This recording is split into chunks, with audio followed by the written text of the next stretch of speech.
আসসালামু আলাইকুম সবাইকে। কেমন আছেন সবাই? আশা করছি ভালো আছেন। আমিও আল্লাহর রহমতে অনেক ভালো আছি। তো গতকালকে একটা পার্লারের ওপেনিং ছিল, দাওয়াত ছিল কিন্তু যেতে পারিনি। তাই ভাবলাম আজকে ঘুরে আসি। তাই সকাল, সকাল রেডি হয়ে গিয়েছি।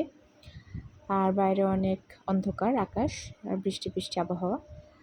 তো এজন্য আরকি লাইট দিয়ে রেডি হয়েছি। ভাববেন না আবার রাত। ঠিক আছে? তো যাই হোক রেডি হয়ে গেছি। একটা আড়ং-এর ওয়ান পিস পরেছি। আর আমার ওড়নাটা হচ্ছে বিশ্ব রঙের। হাতে যে চুড়ি দেখালাম এটা কক্সবাজারের, রিংটা হচ্ছে আড়ং-এর, প্যান্টটাও আড়ং-এর।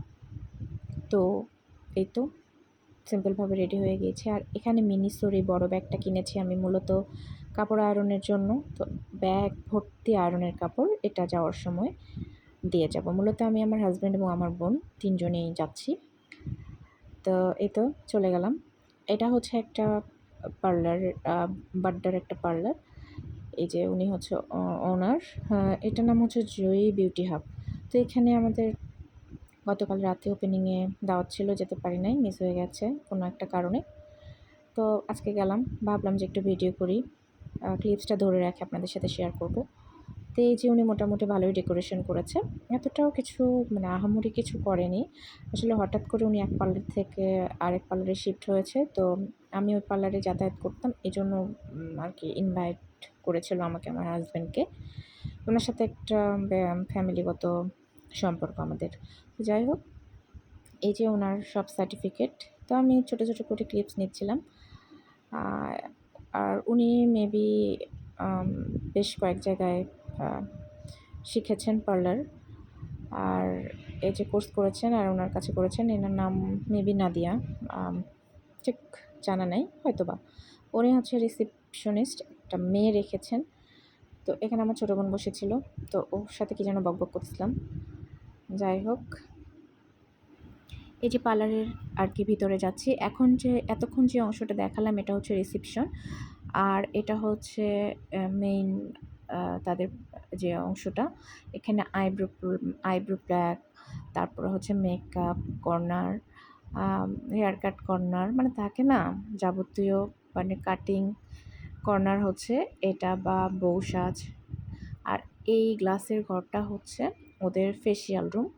তো ওনার পার্লারটা মোটামুটি মিডিয়ামই বলা যায়, ছোটও না বেশি বড়ও না। তো ৩টা বেড দেওয়া, আর এখানে সব ফেসিয়ালের সরঞ্জামাদি। তো নতুন পার্লার তো আর কি এখনও গুছিয়ে উঠতে পারে নাই। তো আমি পুরো পার্লার ঘুরে ঘুরে নিচ্ছিলাম। এরপরে আমি আমার কাজ সেরে বাসায় চলে আসি এবং আমার সেই রান্নাঘরে ঢুকে পড়ি। আসলে মেয়েদের আর কি কাজ রান্না ছাড়া। তো এসে চটপট আর কি রাতে রান্না করে নিয়েছিলাম রাতে খাবারের জন্য। তো আমি ৩ বেলাই রান্না করি। এই হচ্ছে কপাল আমার। যাই হোক, রাতের বেলা আর কি চটপট খাওয়ার জন্য চাল কুমড়া ভাজি করেছিলাম আর গরম, গরম ভাত করেছিলাম। তো এটা দিয়ে রাতটা পার করেছিলাম। আর বাইরে প্রচুর বৃষ্টি ছিল আর মনও চাচ্ছিল না কিছু রান্না করি। প্রথমে ঠিক করেছিলাম যে খিচুড়ি করব, কিন্তু আসার পর আর শরীর চলতেছিল না। তাই আপনাদের ভাই আমাকে চাল কুমড়াটা কেটে দিয়েছিল কাটারে।